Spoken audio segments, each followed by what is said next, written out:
As we read through the accounts of the various post-resurrection appearances of Jesus to different people, Mary Magdalene, Peter, Cleopas and his friend, Thomas, there's one mentioned without any detail at all. He appeared to James.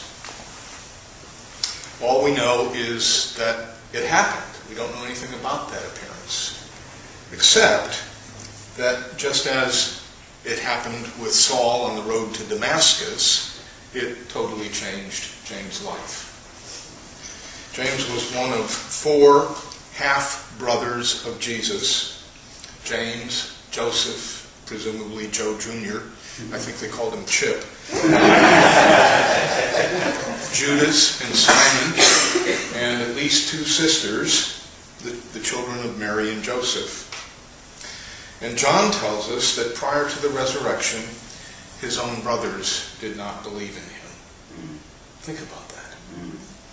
Think about growing up under the same roof with Jesus and not believing in him. At one point, they tried to stop him ministering. The people were saying he's crazy. The scribes were saying he's possessed. Presumably, they agreed with one or the other or both of those opinions.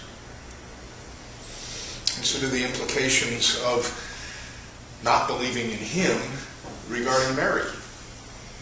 Oh, sure, Ma. Virgin birth. Yeah, right. When Jesus was hanging on the cross, he entrusted Mary not to one of his siblings, but to the Apostle John.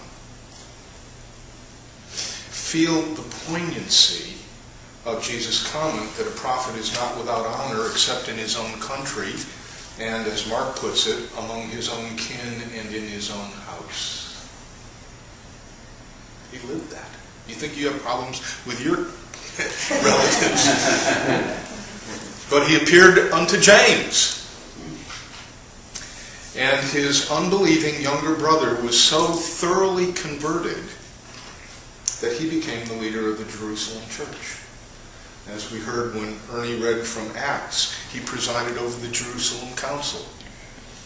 It is my decision, or one translation, it's my judgment. Not Peter, not James, but the other, James or John, the apostles. James' half-brother, who was not a follower, not a believer until after the resurrection. You can say that Peter was the first pope, but James got there before he did in any recognizable sense. Toward the end of the New Testament is the little epistle of James, which many, including Martin Luther, have dismissed as an epistle of straw. Because it appears, if you read it one way, it appears that he's saying we earn our salvation. Salvation is a matter of good works. I don't think that's what he's saying at all. I think what he's saying is, if your faith is genuine, it's going to affect how you live. Salvation is by faith, but if it's genuine, it's going to affect how you live. And it has always seemed to me that when the picture snapped into focus for him, he drew upon 3 decades of living with Jesus to see that your faith matters. So he gives us a picture of what it is to live a life pleasing to God based upon his brother.